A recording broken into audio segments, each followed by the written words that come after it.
வேலையெல்லாம் முடிச்சுட்டு ஒரு அப்பா வீட்டுக்கு வர்றாரு. நீட் எழுதி முடிச்சு கம்மி மார்க் வாங்கின ஒரு பொண்ணு வீட்டுல இருக்காங்க. அப்பா நீ ரொம்ப கம்மியா மார்க் வாங்கிட்டேன்னு பேசுறாரு. அதுக்கு பொண்ணு வந்து நீங்களும் 12th கம்மியா தானே மார்க் வாங்கினீங்க, அதனாலதான் நீங்க வந்து ஹெட் மாஸ்டரா இருக்கீங்க, நீங்க ஒன்னும் டிஸ்ட்ரிக்ட் கலெக்டர் இல்லன்னு சொல்றாங்க. ரெண்டு பேருக்கும் வாக்குவாதம் ஆகுது. அப்பா பொண்ணு அடிக்க ஆரம்பிக்கிறாரு. கோவம் தீர்ற வரைக்கும் அடிக்கிறாரு. ஆபீஸ் போயிடுறாரு. காலையில திருப்பி வந்து பார்க்கும்போது பொண்ணு மயங்கி இருக்காங்க. ஹாஸ்பிட்டல் கொண்டு போறாங்க. பொண்ணு ஆல்ரெடி இறந்துட்டாங்கன்னு ஹாஸ்பிட்டல்ல டிக்ளேர் பண்றாங்க. இது கதை இல்ல, ஃபியூ டேஸ் பேக் மகாராஷ்டிரால நடந்த சம்பவம். இதுல ஒரு நீட் கோச்சிங் சென்டர் இல்ல காம்படிட்டிவ் எக்ஸாம் லாஸ்ட் 13 இயர்ஸா ரன் பண்ணிட்டு இருக்கிற ஒரு சென்டரா நாங்க என்ன சொல்ல விரும்புறோம் அப்படின்னா, இந்த மாதிரி நீட் டெத் வந்து இப்ப மட்டும் கிடையாது, ஒவ்வொரு வருஷமும் நடந்துகிட்டே தான் இருக்கு. தமிழ்நாட்டிலயும் நம்ம கேட்டுட்டே தான் இருக்கோம். நெகட்டிவிட்டியை ஸ்ப்ரெட் பண்ணணும் அப்படிங்கிறதுக்காக இந்த வீடியோ நம்ம போடல.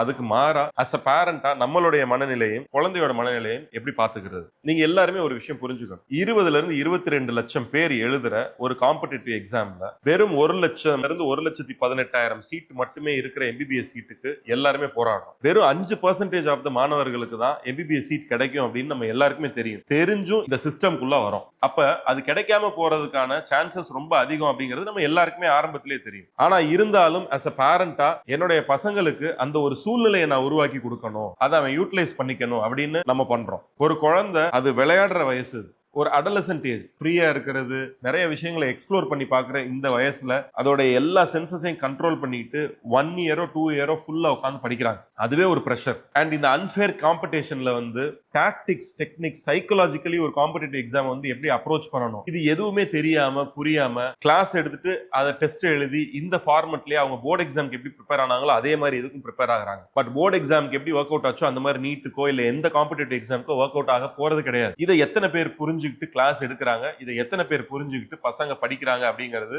Question mark. ஏன்னா எங்கள்கிட்ட வர்ற நிறைய கால்ஸ் ரிப்பீட்டர்ஸா தான் இருக்காங்க. ரிப்பீட்டர்ஸ்ல மார்க் கம்மியானவங்க நிறைய பேர் இருக்காங்க.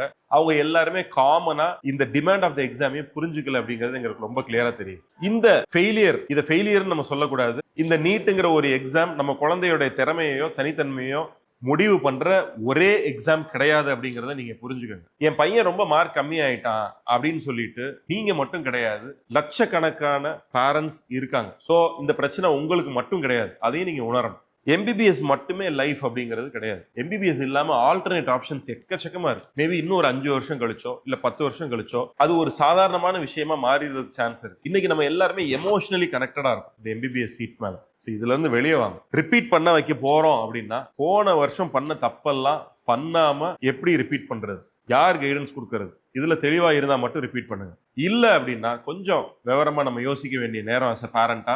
எம்பிபிஎஸ் இல்லாம ஆர்டிபிஷியல் இன்டெலிஜென்ஸ், மெஷின் லேர்னிங், இப்ப ஒரு 4 வருஷமா சிவில் இன்ஜினியரிங் யாருமே எடுக்கல.